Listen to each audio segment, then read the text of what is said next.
Hello and welcome to the Week 13 edition of the Pickwatch podcast. I'm Joyner, the football scientist. You might remember me from my 14-year stint with ESPN where I covered the NFL and fantasy football. I'm now on the independent path via my website, thefootballscientist.com, and I'm doing a weekly pick'em article for Pickwatch. My Week 12 picks went 11-5, bringing my 2020 season mark to 119-57, or a 67.6% win rate that is tied for ninth highest among the more than 100 analysts tracked by Pickwatch.com. Here are my Week 13 picks. Each section details which team is predicted to win and provides a quick summary of why that selection was made.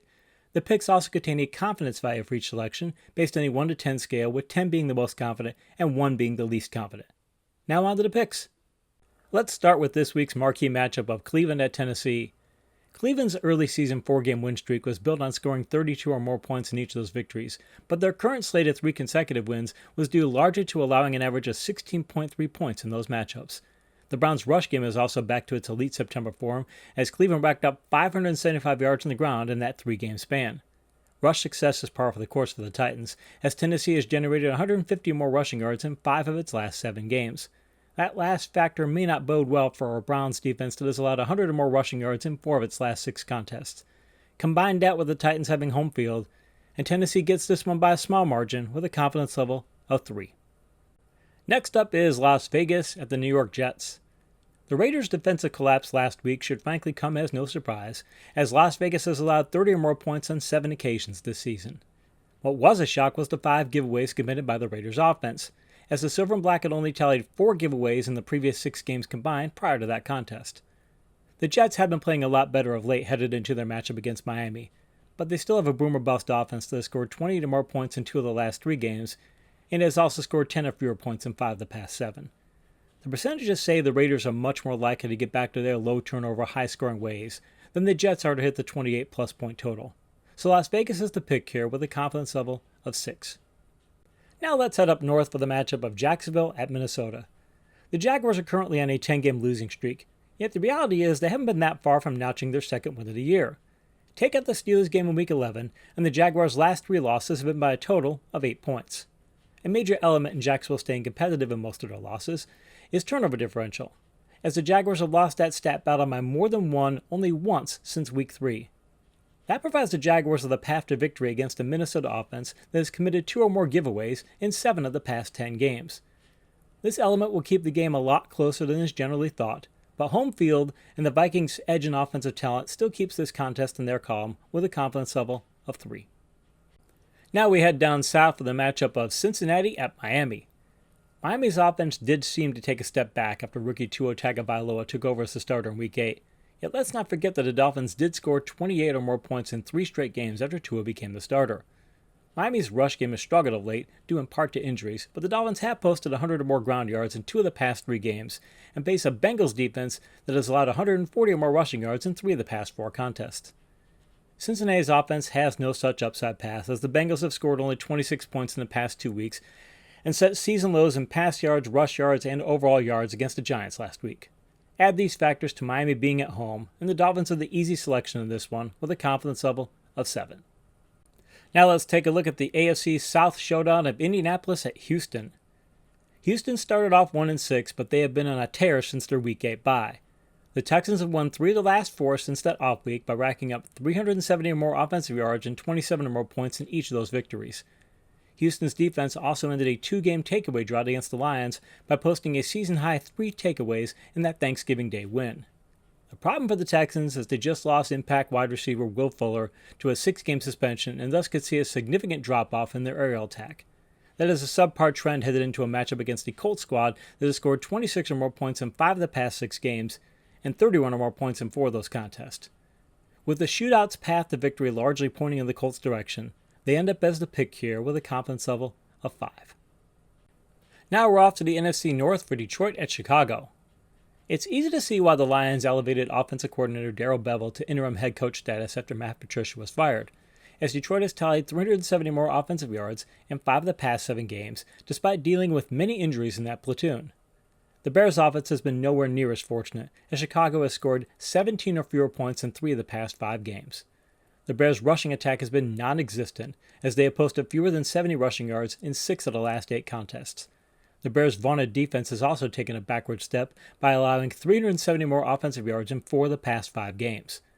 The Lions could also benefit from the boost many teams get when an in-season head coaching change is made. So Detroit is the selection in this one with a confidence level of 2. Now we head to the NFC South for New Orleans at Atlanta. No team in the NFL gets more production out of every facet of its roster than the Saints. This explains why even though New Orleans has had to deal with injuries to Drew Brees and Michael Thomas, and has seen Alvin Kamara's production fall off of late, the Saints have won 8 straight games and have scored 24 or more points in every game this season. New Orleans can also boast of a defense that is incredibly stingy against the run and has racked up 12 takeaways in the past 4 contests.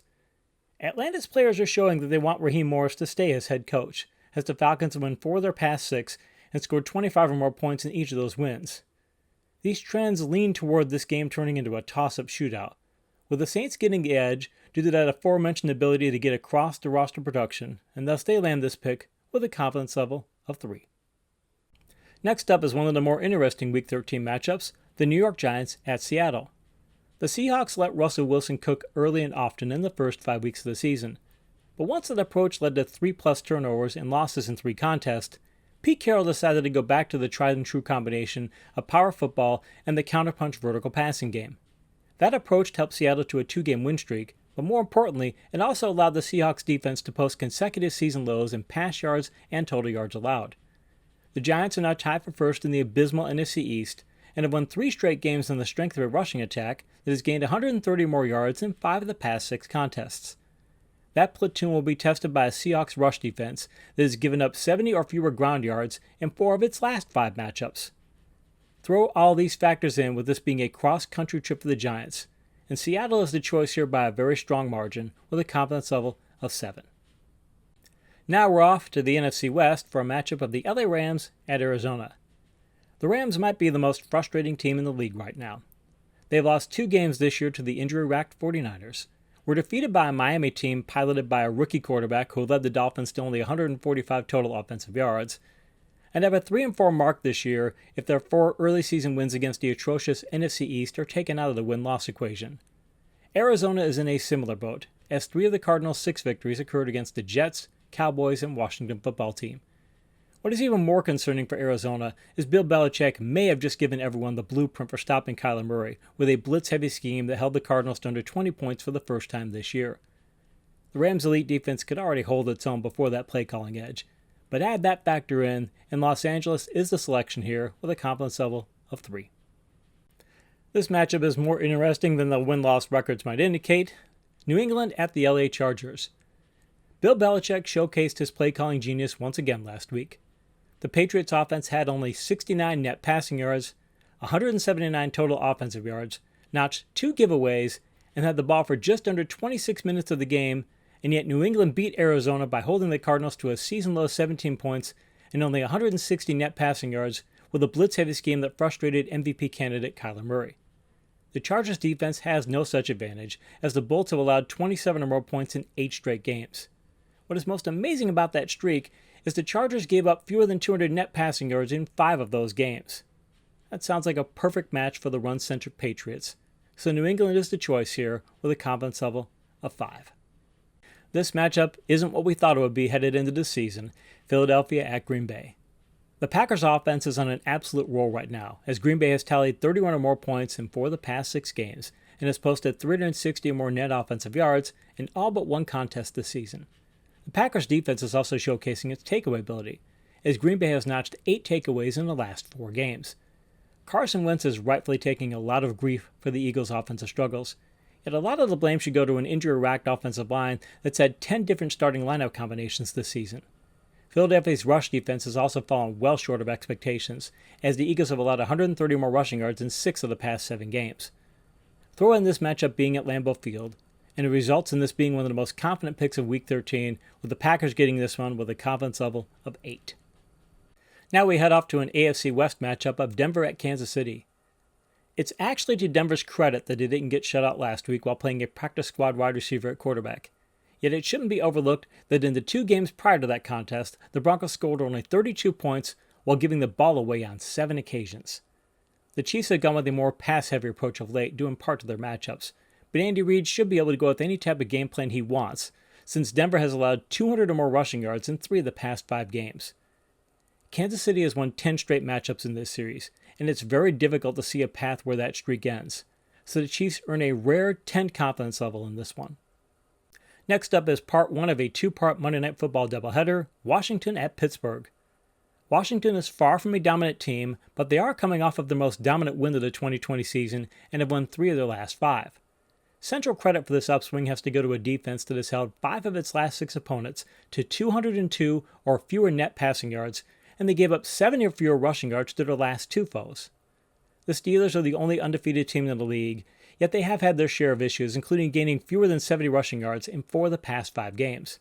The key factor here should be turnovers, as the Steelers have racked up 14 takeaways in the past 5 games, while the football team has tallied only 13 takeaways all season. Pittsburgh's penchant for having dud games against subpar foes may keep this contest closer than it should be, but the Steelers still get this pick by a more than solid margin, with a confidence level of 6. Now here's the second half of the Monday Night Football doubleheader, Buffalo at San Francisco. Even though the Bills have won 8 out of 11 games this year, they have still gone through something of an identity crisis. Head coach Sean McDermott has used a smash-mouth approach in the past, but this year Buffalo's reliance on Josh Allen's passing has led to the Bills allowing 400 or more offensive yards in 5 games this season. Buffalo has also been turnover-prone of late, as the Bills have tallied 5 giveaways over the past 2 weeks. The good news for Buffalo is that turnover trend is an anomaly, since they have posted 1 or fewer turnovers in 4 straight games prior to that. Getting back to safety first will be key for the Bills, as San Francisco has posted 2 or more giveaways in 7 of the past 8 games. Combine that with the huge quarterback advantage Buffalo would have if the game does turn into a shootout, and the Bills are the selection here with a confidence level of 4. Now we have the rare Tuesday Night Football matchup of Dallas at Baltimore.